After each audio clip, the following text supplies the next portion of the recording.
Hello， 大家好啊！第二日一早咧就出發去由布院，咁所以今集咧就會同大家介紹一日喺由布院可以做啲乜同埋食啲乜嘅。咁事不宜遲，即刻開始啦！早餐我哋嚟咗呢一間距離博多站4分鐘路程，嚟自挪威嘅 cafe， 佢係繼東京之後啦第二間嘅海外分店嚟嘅。咁朝頭早呢一間呢就會係 coffee shop 啦，到夜晚佢就會變成一間酒吧。咁佢呢度咧都會有啲輕食提供嘅。咁其實我個人咧係好中意食嗰啲好硬嘅法包啦。咁但係呢一間啲包咧真係太硬啦，食晒成個咧個牙膠真係有啲軟。咁所以大家咧嚟呢度飲咖啡就得啦。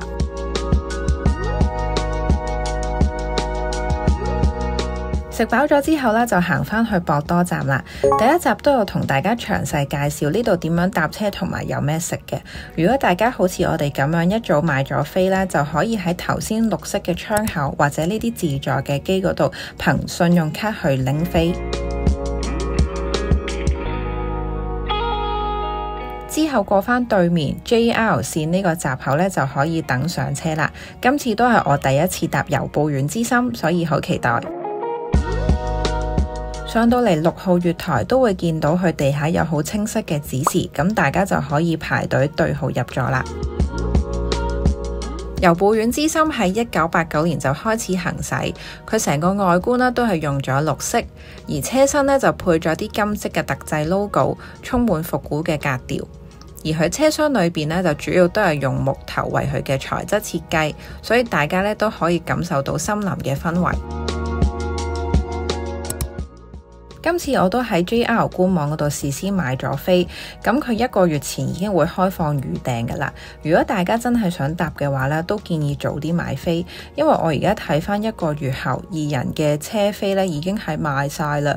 咁同埋大家咧要留意呢一個名咧，先係由布院之森，咁啊千祈唔好揀錯啦。而劃位咧就係大家成功買咗飛之後啦，用翻個 reference number 去揀位。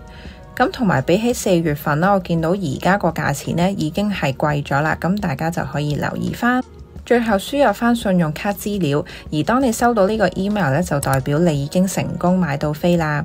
咁而第二個方法咧，如果大家係買咗周遊券嘅話咧，加翻劃位費咧，咁都可以搭埋由布院之森嘅。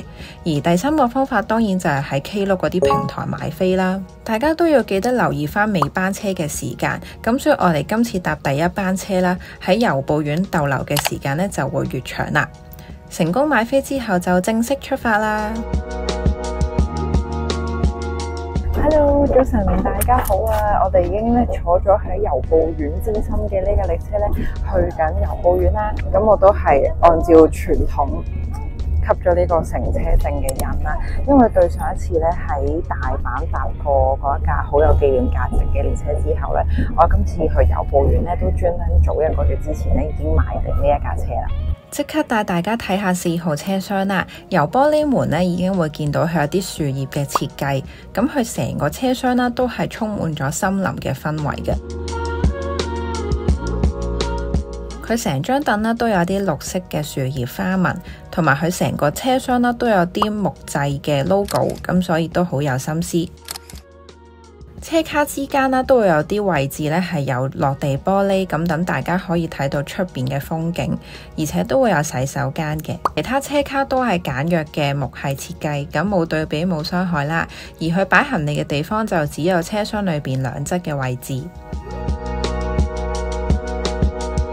行到3號車卡就會係賣嘢食嘅地方。咁對於我呢啲吃貨嚟講啦，2個鐘嘅車程當然要買啲嘢食啦。呢度都可以買到啲紀念品，而嘢食方面就只有得啲輕食同埋甜品。開車之後半個鐘就會開始發售。如果大家唔想排隊或者唔方便離開座位，可以等職員推架車出嚟。咁但係相對嚟講選擇就比較少啦。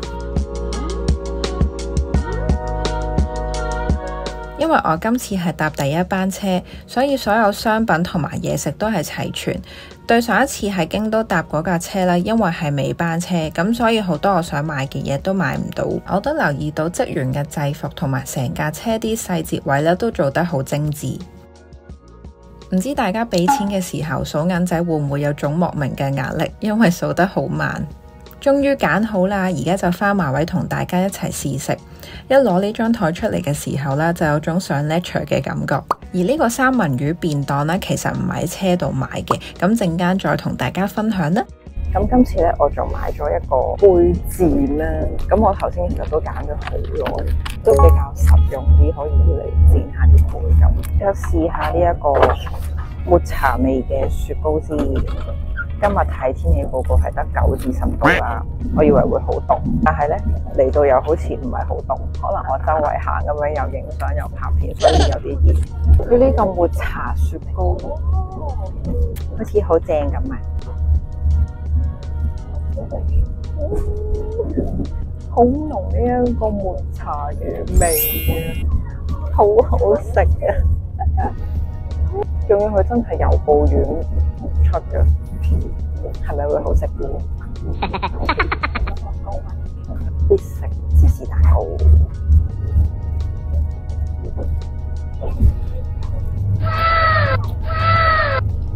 有驚喜。你熟我嘅人都知，其實我唔中意食芝士蛋糕，因為我覺得佢好硬會流嘅感覺啦。佢而家呢個咧係好疏好腍，佢唔似蛋糕，佢真係似一個布丁慕斯嘅感覺。我中意食呢個，兩個甜品都好好食。買車飛之後咧，跟住其實佢可以喺網上訂埋嗰個便當嘅，但係嗰個便當咧就真係凍嘅。博多站上車之前咧，其實佢嗰度成個車站有好多唔同嘅便當賣啦，咁嗰啲嘅選擇會更多，同埋嗰個價錢咧都比較經濟啲。咁我覺得建議係可以喺車站先買。睇到嚟呢度，可能都會問究竟由布院之森值唔值得搭呢？其實大家都可以揀搭巴士去由布院嘅。不過我覺得如果你係第一次去由布院，搭埋呢一架列車呢，就會係一個完整嘅體驗 package， 而且同一般嘅觀光列車唔同，佢特別用咗樓梯升高乘客嘅座位，所以大家坐喺位望出去嘅視野可以更加遠同埋更加闊。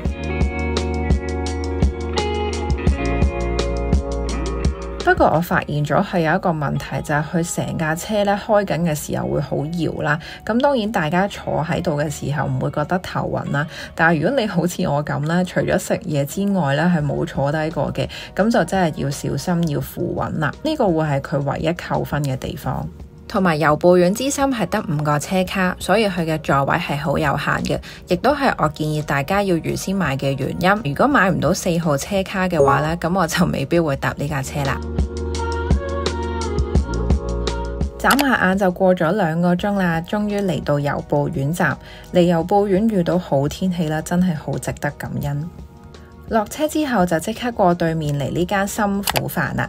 我哋當日咧係12點前去到，都要等咗大半個鐘，因為佢啲飯係即場喺砂鍋度煮，咁所以都需要啲時間。而大家排隊嘅時候啦，職員已經會幫大家落單，咁等大家坐低嘅時候咧，就即刻有得食啦。呢度嘅飯只有3個選擇，就係豐后牛、鰻魚同埋地雞，而佢用嘅米呢，就係由布院出嘅大米。呢種米嘅特點係具有黏性同埋自帶一種甜味，所以佢成鍋飯擺上台嘅時候呢，係好香，流晒口水啊！包埋啲飯一齊食，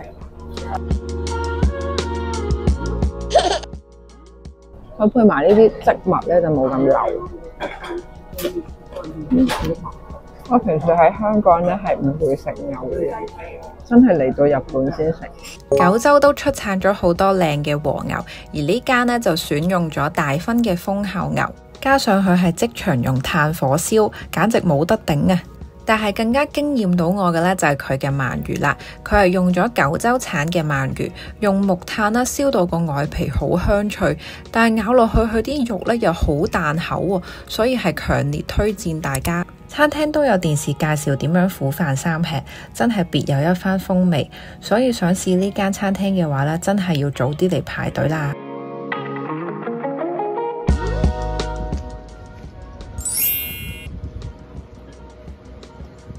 食飽咗之後就正式開始行街，呢條路直入啦就會見到呢間好出名賣卷蛋嘅鋪頭，不過頭先喺車度已經食咗甜品，咁所以就冇買到啦。嚟由布院啦，簡直係冇肚餓嘅一刻啊！因為佢成條街都有好多小食鋪啦，而呢間就係頭先我喺車食嘅嗰個蛋糕。喺櫥窗望到師傅咁樣整甜品咧，真係好治癒啊！跟住去到中午真係太熱啦，忍唔住就買咗個雪糕啦。除咗嘢食，由布院仲好多呢啲賣精品啊、公仔嘅鋪頭。雖然我唔係佢哋嘅 fans 啦，但係都忍唔住買咗啲返嚟做手信啊！呢度仲俾我見到有2間切卡哇嘅專門店，你話 fans 點忍啊？再直行就會進入到湯之平街道，沿路都會有好多土產同埋賣手信嘅鋪頭，加上呢，佢周圍都係山景啦，所以令人有一種好心曠神怡嘅感覺。唔怪得咁多人中意嚟由布院度假啦。見到呢間玻璃屋就代表你已經到達由布院嘅童話小鎮。呢度入場係唔需要俾錢嘅，不過你想餵啲小動物嗰啲呢，就要自費啦。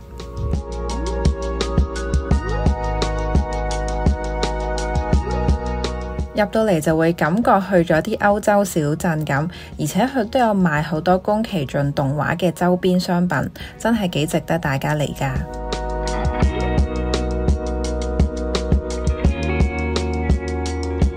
出返嚟就會見到 Miffy 同埋 Snoopy 嘅專門店，又係啲限定商品啊！雖然我唔係鍾意佢哋啦，但係都覺得好得意。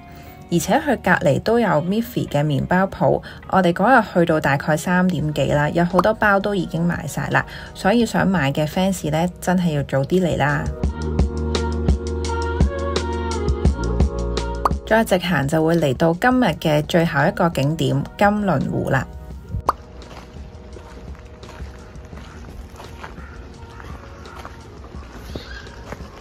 金輪湖呢個名係點嚟嘅呢？就喺西元1884年，一位知名嘅學者嚟到呢度嘅時候，見到湖裏邊魚嘅鱗片因為夕陽嘅反射就好似黃金咁啦，咁所以就改咗呢個名，一路沿用到而家啦。